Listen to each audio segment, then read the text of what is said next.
Welcome students, নিয়ে চলে এসেছি তোমাদের জন্য একটি নতুন ইতিহাস ক্লাস। সামনের ওয়েস্ট বেঙ্গল স্কুল সার্ভিস কমিশনের পরীক্ষার জন্য খুবই জরুরি। আজ আলোচনা করা হবে ভারতের মধ্যযুগের ইতিহাসের খলজি বংশ, তুঘলক বংশ, সৈয়দ বংশ এবং লোদি বংশের খুবই গুরুত্বপূর্ণ কিছু প্রশ্ন উত্তর। অতএব শুরু করা যাক। 1 নম্বর প্রশ্ন, খলজ কি? উত্তর হচ্ছে হেলমন্দ নদীর 2 উপকূল খলজ নামে পরিচিত। 2 নম্বর প্রশ্ন, কার প্রচেষ্টায় দিল্লি সুলতানি রাষ্ট্র একটি সাম্রাজ্যে পরিণত হয়? উত্তর হচ্ছে আলাউদ্দিন খলজির প্রচেষ্টায়। 3 নম্বর প্রশ্ন, কার সময়কালে সর্বপ্রথম দাক্ষিণাত্যে মুসলিম আধিপত্য প্রতিষ্ঠিত হয়? উত্তর হচ্ছে আলাউদ্দিন খলজির সময়কালে, অর্থাৎ দিল্লি সুলতানির খলজি বংশের সুলতান আলাউদ্দিন খলজি প্রথম দাক্ষিণাত্য আক্রমণ করেছিলেন এবং এই দাক্ষিণাত্যে অর্থাৎ দক্ষিণ ভারতে মুসলিম শাসন প্রতিষ্ঠা করেছিলেন।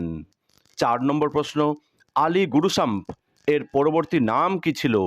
উত্তর হচ্ছে আলাউদ্দিন খলজি। 5 নম্বর প্রশ্ন, সিধি মৌলা কে ছিলেন? উত্তর হচ্ছে পারস্য থেকে আগত একজন সুফি দরবেশ ছিলেন সিধি মৌলা। 6 নম্বর প্রশ্ন, আলাউদ্দিন খলজির প্রকৃত নাম কি ছিল? উত্তর হচ্ছে আলী গুরুসাম্প, অর্থাৎ আলী গুরুসাম্প ছিল আলাউদ্দিন খলজির প্রকৃত নাম। 7 নম্বর প্রশ্ন, আলাউদ্দিন খলজি সিংহাসনে বসে কি উপাধি ধারণ করেন? উত্তর হচ্ছে আলাউদ্দিন মোহাম্মদ শাহ উস সুলতান। পরের প্রশ্ন, দক্ষিণ ভারতে প্রথম মুসলিম অভিযান কোনটি? উত্তর হচ্ছে আলাউদ্দিনের দেবগিরি অভিযান, অর্থাৎ খলজি বংশের শাসক আলাউদ্দিন খলজি দক্ষিণ ভারতের প্রথম দেবগিরি রাজ্যটি আক্রমণ করেন। 9 নম্বর প্রশ্ন, আলাউদ্দিন কবে নিজেকে দিল্লি সিংহাসনের সুলতান বলে ঘোষণা করেন? উত্তর হচ্ছে 1296 খ্রিস্টাব্দে, অর্থাৎ আলাউদ্দিন খলজি 1296 খ্রিস্টাব্দে দিল্লির সিংহাসনে বসেন। পরের প্রশ্ন, দিল্লির কোন সুলতান নিজেকে খলিফার সহকারী বা ইয়াসিন উল খেলাফত বলে মনে করতেন? উত্তর হচ্ছে আলাউদ্দিন খলজি। পরের প্রশ্ন, কিংশিপ নোস নো কিংশিপ এই মতাদর্শে কে বিশ্বাসী ছিলেন? উত্তর হচ্ছে আলাউদ্দিন খলজি। পরের প্রশ্ন, কে একদিনে 30,000 নব মুসলমানকে হত্যা করেন? উত্তর হচ্ছে আলাউদ্দিন খলজি, অর্থাৎ আলাউদ্দিন খলজির বিরুদ্ধে ষড়যন্ত্র করায় 30,000 নব মুসলমানকে তিনি হত্যা করেন। 13 নম্বর প্রশ্ন, ফিতনা আঙ্গেজ খান বা অপরের অনিষ্টকারী খান বলে কাকে অভিহিত করা হয়? উত্তর হচ্ছে সৈয়দ খানকে। নেক্সট কোশ্চিন, দিল্লিতে কোন সুলতান সর্বপ্রথম একটি স্থায়ী সেনাদল গঠন করেন? উত্তর হচ্ছে আলাউদ্দিন খলজি। পরের প্রশ্ন, দাগ ও হুলিয়া ব্যবস্থা কে চালু করেন? উত্তর হচ্ছে আলাউদ্দিন খলজি, অর্থাৎ আলাউদ্দিন খলজি তার সৈন্যবাহিনীকে শক্তিশালী করার জন্য ঘোড়ার পিঠে দাগ দিয়ে দেওয়া এবং সেনাদের ব্যক্তিগত বিবরণকে লিপিবদ্ধ করে হুলিয়ার ব্যবস্থা চালু করেন। পরের প্রশ্ন, ভারতের তুর্কি শাসকদের মধ্যে কে সর্বপ্রথম দেশের অর্থনৈতিক সংস্কারের দিকে নজর দেন? উত্তর হচ্ছে আলাউদ্দিন খলজি। পরের প্রশ্ন, করহি কি? উত্তর হচ্ছে সুলতানি যুগে এক প্রকার কর, সম্ভবত আমদানি ও রপ্তানি শুল্ক ছিল করহি। পরের প্রশ্ন, ঐতিহাসিক হাবিব ও নিজামি কোন ব্যবস্থাকে সুলতানি যুগের শ্রেষ্ঠ প্রশাসনিক অবদান বলেছেন? উত্তর হচ্ছে আলাউদ্দিন খলজির দ্রব্যমূল্য নিয়ন্ত্রণ ব্যবস্থাকে, অর্থাৎ আলাউদ্দিন খলজি তার সৈন্যবাহিনীকে সঠিক মূল্যে জিনিস কেনাবেচার জন্য যে বাজার দর নিয়ন্ত্রণ বা দ্রব্যমূল্য নিয়ন্ত্রণ ব্যবস্থা চালু করেন, সেটিকেই বলা হচ্ছে সুলতানি যুগের শ্রেষ্ঠ প্রশাসনিক অবদান। পরে প্রশ্ন, খাজাইন উল ফুতু কার লেখা? উত্তর হচ্ছে আমির খসরুর লেখা। 20 নম্বর প্রশ্ন, আমির খসরু কে ছিলেন? উত্তর হচ্ছে আলাউদ্দিন খলজির সভাসদ। নেক্সট কোশ্চিন, খয়ের উল মজলিস গ্রন্থটি কার লেখা? উত্তর হচ্ছে সুফি সন্ত শেখ নাসিরুদ্দিন চিরাগের লেখা। পরে প্রশ্ন, ভারতে সর্বপ্রথম মূল্য নিয়ন্ত্রণ ব্যবস্থা কে চালু করেন? উত্তর হচ্ছে আলাউদ্দিন খলজি, অর্থাৎ আলাউদ্দিন খলজি এই যে বাজার দর নিয়ন্ত্রণ ব্যবস্থা চালু করেন, সেটিকেই বলা হচ্ছে মূল্য নিয়ন্ত্রণ ব্যবস্থা। পরের প্রশ্ন, ভারতের রেশনিং ব্যবস্থা কে প্রবর্তন করেন? উত্তর হচ্ছে আলাউদ্দিন খলজি। অর্থাৎ আমরা এখন যে রেশন ব্যবস্থাটা দেখতে পাই, সেটি প্রথম প্রবর্তন করেন, চালু করেন আলাউদ্দিন খলজি। পরের প্রশ্ন, গাজী মালিক এর পরবর্তী নাম কি ছিল? উত্তর হচ্ছে গিয়াসুদ্দিন তুগলক। পরের প্রশ্ন, জাফর খাঁ, উলুগ খাঁ, মালিক কাফুর, গাজী মালিক কার সেনাপতি ছিলেন? উত্তর হচ্ছে আলাউদ্দিন খলজির। নেক্সট কোশ্চিন, সিকান্দার ইসানি বা দ্বিতীয় আলেকজান্ডার নামাঙ্কিত মুদ্রাটি কার পাওয়া গেছে? উত্তর হচ্ছে আলাউদ্দিন খলজির। পরের প্রশ্ন, ভারতে মুসলিম সাম্রাজ্যবাদের প্রকৃত প্রতিষ্ঠাতা কে ছিলেন? উত্তর হচ্ছে আলাউদ্দিন খলজি। অর্থাৎ আলাউদ্দিন খলজি প্রথম মুসলিম শাসক যিনি সাম্রাজ্যবাদের প্রতিষ্ঠা করেছিলেন। পরের প্রশ্ন, আলাউদ্দিনের প্রথম অভিযান কোনটি? উত্তর হচ্ছে 1297 খ্রিস্টাব্দে গুজরাট অভিযান। নেক্সট কোশ্চিন, পদ্মাবত কাব্যটি কার রচনা? উত্তর হচ্ছে মালিক মোহাম্মদ জাইসির রচনা। 30 নম্বর প্রশ্ন, রামেশ্বরের বিখ্যাত মন্দিরটি কে ধ্বংস করেন? উত্তর হচ্ছে মালিক কাফুর। পরের প্রশ্ন, ভারতের সাজি কাকে বলা হয়? উত্তর হচ্ছে আমির হাসানকে। অর্থাৎ আমির হাসান ভারতের সাজি নামে পরিচিত। পরের প্রশ্ন, সিরি নামে শহরটি কে স্থাপন করেন? উত্তর হচ্ছে আলাউদ্দিন খলজি। নেক্সট কোশ্চেন, আলাই দরওয়াজা, হাজার সিতান, শামসি তালা প্রভৃতি কার আমলে নির্মিত হয়? উত্তর হচ্ছে আলাউদ্দিন খলজির আমলে। পরের প্রশ্ন, মালিক কাফুর কতদিন রাজত্ব করেন? উত্তর হচ্ছে 35 দিন। পরের প্রশ্ন, কে কবে তুঘলক বংশের প্রতিষ্ঠা করেন? উত্তর হচ্ছে গিয়াসুদ্দিন তুঘলক 1320 খ্রিস্টাব্দে তুঘলক বংশের প্রতিষ্ঠা করেন। পরের প্রশ্ন, মার্কো পোলো কারানা বলতে কি বুঝিয়েছেন? উত্তর হচ্ছে তাতার বংশীয় পিতা ও ভারতীয় মাতার সন্তানকে মার্কো পোলো কারানা বলেছেন। নেক্সট কোশ্চেন, কারানা তুর্কি বলতে কাদের বোঝানো হয়েছে? উত্তর হচ্ছে তুঘলকদের। অর্থাৎ তুঘলকদের কারানা তুর্কি বলা হয়েছে। পরের প্রশ্ন, দিল্লির প্রথম কোন সুলতান গাজী উপাধি নিয়েছিলেন? উত্তর হচ্ছে গিয়াসুদ্দিন তুঘলক শাহ গাজী। অর্থাৎ তুঘলক বংশের প্রতিষ্ঠাতা গিয়াসুদ্দিন তুঘলক তিনিই প্রথম গাজী উপাধি নিয়েছিলেন। পরের প্রশ্ন, দিল্লির প্রথম কোন সুলতান সর্বসম্মতভাবে নির্বাচিত হন? উত্তর হচ্ছে গিয়াসুদ্দিন তুঘলক। পরের প্রশ্ন অর্থাৎ 40 নম্বর প্রশ্ন, হুকুম ই মাসাহত বা জমি জরিপের ভিত্তিতে রাজস্ব নির্বাচন প্রথা কে প্রবর্তন করেন? উত্তর হচ্ছে আলাউদ্দিন খলজি। অর্থাৎ জমি জরিপ করে বা মাপজোক করে নিয়ে রাজস্ব নির্বাচন ব্যবস্থা এটি শুরু করেছিলেন আলাউদ্দিন খলজি। পরের প্রশ্ন, হুকুম ই হাসিল বা রাজস্ব কর্মীর উপস্থিতিতে উৎপন্ন শস্য ভাগ করার ব্যবস্থা কে চালু করেন? উত্তর হচ্ছে গিয়াসুদ্দিন তুঘলক। অর্থাৎ গিয়াসুদ্দিন তুঘলকই প্রথম এই ব্যবস্থাটা চালু করেন, যেখানে রাজস্ব কর্মচারী উপস্থিত থাকবে এবং তার সামনেই শস্য ভাগ করা হবে। পরের প্রশ্ন, জুনা খাঁ এর পরবর্তী নাম কি ছিল? উত্তর হচ্ছে মোহাম্মদ বিন তুঘলক। অর্থাৎ জুনা খাঁ এই পরবর্তীকালে মোহাম্মদ বিন তুঘলক নামে পরিচিত হন। পরের প্রশ্ন, তুঘলকনামা নামে শহরের প্রতিষ্ঠা কে করেন? উত্তর হচ্ছে গিয়াসুদ্দিন তুঘলক। নেক্সট কোশ্চিন, আল সুলতান জিল্লি আল্লাহ অর্থাৎ সুলতান হলেন আল্লাহর ছায়া কথাটি কে তার মুদ্রায় খোদাই করান? উত্তর হচ্ছে মোহাম্মদ বিন তুঘলক। পরের প্রশ্ন, মোহাম্মদ বিন তুঘলকের পরিকল্পনাগুলির মধ্যে সবচেয়ে বিতর্কিত ছিল কোনটি? উত্তর হচ্ছে দিল্লি থেকে দক্ষিণ ভারতের দেবগিরিতে রাজধানী স্থানান্তর। পরের প্রশ্ন, মোহাম্মদ বিন তুঘলক কবে প্রতীকী মুদ্রার প্রবর্তন করেন বা চালু করেন? উত্তর হচ্ছে 1329-30 খ্রিস্টাব্দে তিনি প্রতীকী মুদ্রার প্রবর্তন করেন। নেক্সট কোশ্চেন, মোহাম্মদ বিন তুঘলক কবে কারাজল বা কর্মাচল জয়ের জন্য অভিযান পাঠান? উত্তর হচ্ছে 1337-38 খ্রিস্টাব্দে তিনি কারাজল অভিযান করেন। পরের প্রশ্ন, মোহাম্মদ বিন তুঘলকের সাম্রাজ্যের প্রদেশের সংখ্যা কয়টি ছিল? উত্তর হচ্ছে 23টি। অর্থাৎ মোহাম্মদ বিন তুগলকের সময় প্রদেশ ছিল 23টি। পরের প্রশ্ন, দিল্লি সুলতানি প্রতিষ্ঠার কত বছর পর মোহাম্মদ বিন তুগলক সিংহাসনে বসেন? উত্তর হচ্ছে 119 বছর পর। অর্থাৎ 1206 খ্রিস্টাব্দে যে দিল্লি সুলতানের প্রতিষ্ঠা হয় তার 119 বছর পর মোহাম্মদ বিন তুগলক সিংহাসনে বসেন। তারপরে অর্থাৎ 50 নম্বর প্রশ্ন, মোহাম্মদ বিন তুগলকের মৃত্যুর পর কতদিন দিল্লি সুলতানের অস্তিত্ব বজায় ছিল? উত্তর হচ্ছে 175 বছর। অর্থাৎ মোহাম্মদ বিন তুগলকের মৃত্যুর পর 175 বছর পর্যন্ত এই দিল্লি সুলতানি টিকে ছিল। নেক্সট কোশ্চিন, মোহাম্মদ বিন তুগলককে উন্মাদ, বিকৃত মস্তিষ্ক বলেছেন এমন কয়েকজন ঐতিহাসিকের নাম লেখো।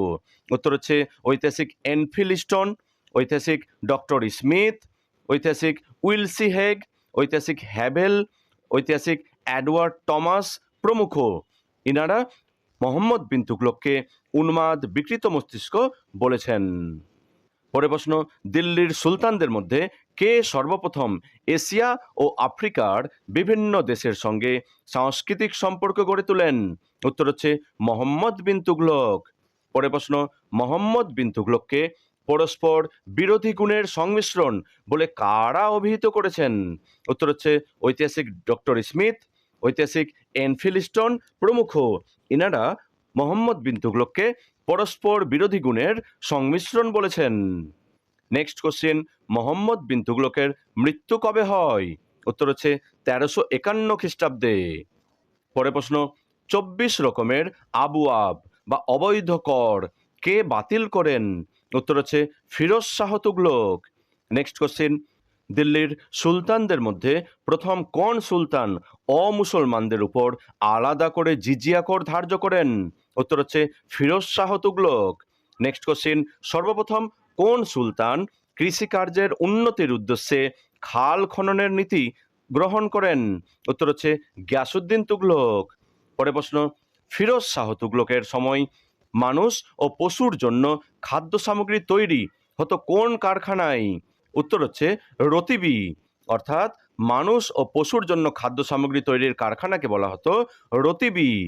পরের প্রশ্ন, সুলতানদের পোশাক পরিচ্ছদ ও অন্যান্য সামগ্রী তৈরি হতো কোন কারখানায়? উত্তর হচ্ছে গয়ের রতিবি। অর্থাৎ সুলতানি যুগে পোশাক পরিচ্ছদ এবং অন্যান্য সামগ্রী তৈরি করার কারখানাকে বলা হতো গয়ের রতিবি। পরের প্রশ্ন অর্থাৎ 60 নম্বর প্রশ্ন, বেকার সমস্যার সমাধানের উদ্দেশ্যে দিল্লিতে একটি কর্মসংস্থান দপ্তর কে প্রতিষ্ঠা করেন? উত্তর হচ্ছে ফিরোজ শাহ তুগলক। নেক্সট কোশ্চেন, দেওয়ান ই ইস্তিহক নামে যোগ্য ব্যক্তিদের অর্থ সাহায্যের বিভাগ কে প্রতিষ্ঠা করেন? উত্তর হচ্ছে ফিরোজ শাহ তুগলক। পরের প্রশ্ন, ফিরোজ শাহ তুগলক কতদিন রাজত্ব করেন? উত্তর হচ্ছে 37 বছর। পরের প্রশ্ন, ফিরোজ শাহ তুগলকের মৃত্যু কবে হয়? উত্তর হচ্ছে 1388 খ্রিস্টাব্দে। নেক্সট কোশ্চিন, তুগলক বংশের শেষ সুলতান কে ছিলেন? উত্তর হচ্ছে নাসিরুদ্দিন মোহাম্মদ শাহ।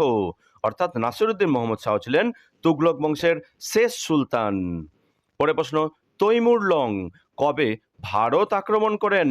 উত্তর হচ্ছে 1398 খ্রিস্টাব্দে তিনি ভারত আক্রমণ করেন, যখন দিল্লির সিংহাসনে ছিলেন তুগলক বংশের শেষ সুলতান নাসিরুদ্দিন মোহাম্মদ শাহ। পরের প্রশ্ন, তুজুক ই তৈমুরি কার লেখা? উত্তর হচ্ছে তৈমুর লং এর আত্মজীবনী। পরের প্রশ্ন, তারিক ই মোবারক শাহী নামে ফার্সি ভাষায় ইতিহাস গ্রন্থটি কে রচনা করেন? উত্তর হচ্ছে ইয়াহিয়া বিন সোরহিন্দি। পরের প্রশ্ন, সুলতান মোহাম্মদ শাহ কাকে খান ই খানান উপাধিতে ভূষিত করেন? উত্তর হচ্ছে বহলুল লোদিকে। পরের প্রশ্ন, সিকান্দার শাহ লোদি নামটি কে নিয়েছিলেন? উত্তর হচ্ছে বহলুল লোদির তৃতীয় পুত্র নিজাম খান। এই নিজাম খানই পরবর্তীকালে সিংহাসনে বসেন এবং সিকান্দার শাহ লোদি নামটি নিয়েছিলেন। পরের প্রশ্ন অর্থাৎ 70 নম্বর প্রশ্ন, গুলরুখ বা লাল ফুল ছদ্মনামে কে ফার্সি কবিতা লিখতেন? উত্তর হচ্ছে সিকান্দার লোদি। নেক্সট ৭১ নম্বর প্রশ্ন, লোদি বংশের সর্বশ্রেষ্ঠ নরপতি কে ছিলেন? উত্তর হচ্ছে সিকান্দার লোদি। পরের প্রশ্ন, আমির খসরু কাকে খলিফা ই জামান বলে অভিহিত করেছেন? উত্তর হচ্ছে আলাউদ্দিন খলজিকে। নেক্সট কোশ্চিন, দিল্লির সুলতানদের মধ্যে কে সর্বপ্রথম আব্বাসীয় খলিফা মুস্তানসির এর কাছ থেকে স্বীকৃতির জন্য আবেদন পাঠান? উত্তর হচ্ছে ইলতুৎমিশ। পরের প্রশ্ন, কোন ঐতিহাসিকরা দিল্লি সুলতানি শাসনকে ধর্মাশ্রয়ী বলেছেন? উত্তর হচ্ছে ডক্টর আর.পি. ত্রিপাঠী, ঈশ্বরী প্রসাদ, ডক্টর শ্রীবাস্তব, রামশরণ শর্মা, রমেশচন্দ্র মজুমদার প্রমুখ ঐতিহাসিকরা দিল্লি সুলতানিকে ধর্মাশ্রয়ী রাষ্ট্র বলেছেন, অর্থাৎ সুলতানরা ধর্মের আশ্রয়ে বা উলেমাদের কথা মতো শাসন করতেন বলে মনে করেন। পরের প্রশ্ন, কোন ঐতিহাসিকরা দিল্লির সুলতানি শাসনকে ধর্মনিরপেক্ষ, সামরিক ও অভিজাততান্ত্রিক বলেছেন? উত্তর হচ্ছে ঐতিহাসিক কে.এম. আশরাফ, আই.এইচ. কুরেশি, হাবিবুল্লাহ, মুজিব, মোহাম্মদ হাবিব, সতীশচন্দ্র প্রমুখ ঐতিহাসিক দিল্লির সুলতানি শাসনকে ধর্মনিরপেক্ষ, সামরিক ও অভিজাততান্ত্রিক বলেছেন। নেক্সট কোশ্চিন, দিল্লির কোন সুলতানের আমলে মুসলিমদের প্রাণদণ্ড নিষিদ্ধ ছিল? উত্তর হচ্ছে ফিরোজ শাহ তুগলকের আমলে। পরের প্রশ্ন, দেওয়ান ই আর্জ কি? উত্তর হচ্ছে সুলতানি যুগের সামরিক বিভাগ। পরের প্রশ্ন, সুলতানি যুগে সামরিক বিভাগের প্রধানকে কি বলা হতো? উত্তর হচ্ছে আরিজ ই মামালিক, অর্থাৎ আরিজ ই মামালিক ছিলেন সুলতানি যুগের সামরিক বিভাগের বা যুদ্ধ বিভাগের প্রধান। পরের প্রশ্ন, দেওয়ান ই আর্জ দপ্তরটির প্রতিষ্ঠাতা কে ছিলেন? উত্তর হচ্ছে গিয়াসউদ্দিন বলবন। নেক্সট ৮০ নম্বর প্রশ্ন, দেওয়ান ই রিসালাত কি? উত্তর হচ্ছে সুলতানি যুগে ধর্মীয় বিষয়ের দপ্তর, অর্থাৎ সুলতানি যুগের ধর্মীয় বিষয়ের দপ্তরকে বলা হতো দেওয়ান ই রিসালাত। নেক্সট কোশ্চেন, সুলতানি যুগে ধর্মীয় বিভাগের প্রধানকে কি বলা হতো? উত্তর হচ্ছে সদর উস-সুদুর, অর্থাৎ সদর উস-সুদুর ছিল এই সুলতানি যুগের ধর্মীয় বিভাগের প্রধান। ৮২ নম্বর প্রশ্ন, সুলতানি যুগে সরকারি চিঠিপত্র, দলিল দস্তাবেজ ও যোগাযোগের ভারপ্রাপ্ত দপ্তরকে কি বলা হতো? উত্তর হচ্ছে দেওয়ান ই ইনসা। পরের প্রশ্ন, দেওয়ান ই আমির কোহি নামক কৃষি দপ্তর কে প্রতিষ্ঠা করেন? উত্তর হচ্ছে মোহাম্মদ বিন তুগলক, অর্থাৎ মোহাম্মদ বিন তুগলক দেওয়ান ই আমির কোহি নামক কৃষি দপ্তর প্রতিষ্ঠা করেন। পরের প্রশ্ন, সুলতানি যুগে সরকারের আয়ের প্রধান উৎস কয়টি ছিল ও কি কি? উত্তর হচ্ছে আয়ের ৬টি উৎস ছিল: ভূমি রাজস্ব, জাকাত বা মুসলিমদের উপর আরোপিত ধর্মকর, জিজিয়া, খামস বা যুদ্ধে লুণ্ঠিত সম্পদ, খনি ও গুপ্তধন এবং উত্তরাধিকারবিহীন সম্পত্তি। এই ৬টি ছিল সুলতানি যুগে সরকারের আয়ের প্রধান উৎস। নেক্সট কোশ্চিন, প্রথম জমি জরিপের ব্যবস্থা কে প্রবর্তন করেন? উত্তর হচ্ছে আলাউদ্দিন খলজি। পরের প্রশ্ন, সুলতানি যুগে সামরিক অঞ্চলগুলিকে কি বলা হতো? উত্তর হচ্ছে ইকতা। পরের প্রশ্ন, সুলতানি যুগে ইকতার সামরিক শাসনকর্তাকে কি বলা হতো? উত্তর হচ্ছে মুক্তি বা ইকতাদার। নেক্সট কোশ্চেন, সুলতানি যুগে প্রদেশগুলিতে নিযুক্ত সামরিক শাসনকর্তাকে কি বলা হতো? উত্তর হচ্ছে ওয়ালি, অর্থাৎ সুলতানি যুগের প্রদেশের যে সামরিক শাসনকর্তা বা সৈন্যবাহিনীর দায়িত্বে যিনি ছিলেন তাকে বলা হতো ওয়ালি। নেক্সট কোশ্চিন, প্রথম মুসলিম কে ছিলেন যিনি বাংলা আক্রমণ করেন? উত্তর হচ্ছে ইখতিয়ার উদ্দিন মোহাম্মদ বিন বখতিয়ার খলজি, অর্থাৎ মোহাম্মদ ঘুরির এক সেনাপতি প্রথম বাংলা আক্রমণ করেন। পরের প্রশ্ন, পূর্ববঙ্গের বিক্রমপুর কার রাজধানী ছিল? উত্তর হচ্ছে লক্ষণ সেনের। নেক্সট, মিনহাজ উদ্দিন কাকে হিন্দুস্থানের রাজন্যবর্গের প্রধান বলে অভিহিত করেছেন? উত্তর হচ্ছে লক্ষণ সেনকে। পরের প্রশ্ন, বখতিয়ার খলজির ৩জন প্রধান অনুচর কারা ছিলেন? উত্তর হচ্ছে খলজি আলীমর্দান, মালিক ইজুদ উদ্দিন, মোহাম্মদ সিরান এবং মালিক হুসাম উদ্দিন আইওয়াজ খলজি। এই ৩জন ছিলেন ইখতিয়ার উদ্দিন মোহাম্মদ বিন বখতিয়ার খলজির প্রধান তিনজন অনুচর।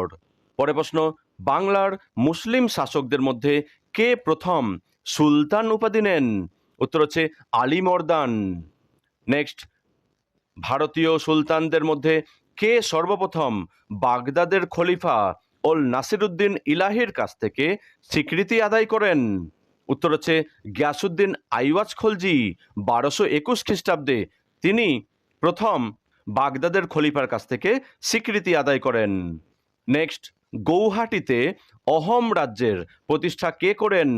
উত্তর হচ্ছে ব্রহ্মদেশের সান জাতি, তারাই গৌহাটিতে অহোম রাজ্যের প্রতিষ্ঠা করেন। পরে প্রশ্ন, ইলতুৎমিশ কাকে যুগান্তত উপাধিতে ভূষিত করেন বা উপাধিটি দিয়েছিলেন? উত্তর হচ্ছে সৈফুদ্দিনকে। নেক্সট কোশ্চিন, বাংলার সোনারগাঁও এর কাছে কিল্লা ই তুঘরাল নামে একটি দুর্গ কে নির্মাণ করেন? উত্তর হচ্ছে তুঘরিল খাঁ। পরে প্রশ্ন, কে সর্বপ্রথম বাংলার সুলতানে পরিণত হন? উত্তর হচ্ছে ইলিয়াস শাহ। নেক্সট 99 নম্বর প্রশ্ন, পান্ডুয়ার আদিনা মসজিদ কে নির্মাণ করেন? উত্তর হচ্ছে সিকান্দার শাহ। নেক্সট, আজকের ক্লাসের শেষ প্রশ্ন অর্থাৎ 100 নম্বর প্রশ্ন, হাজিপুর নগর কে প্রতিষ্ঠা করেন? উত্তর হচ্ছে ইলিয়াস শাহ। অর্থাৎ ইলিয়াস শাহ তিনি হাজিপুর নামক নগরটি বা শহরটি প্রতিষ্ঠা করেন। এই গেল তোমাদের খলজি, তুগলক, সৈয়দ এবং লোদি বংশের ইতিহাসের কিছু গুরুত্বপূর্ণ প্রশ্ন উত্তর। আশা করছি ক্লাসটি ভালো লেগেছে। Thank you for watching.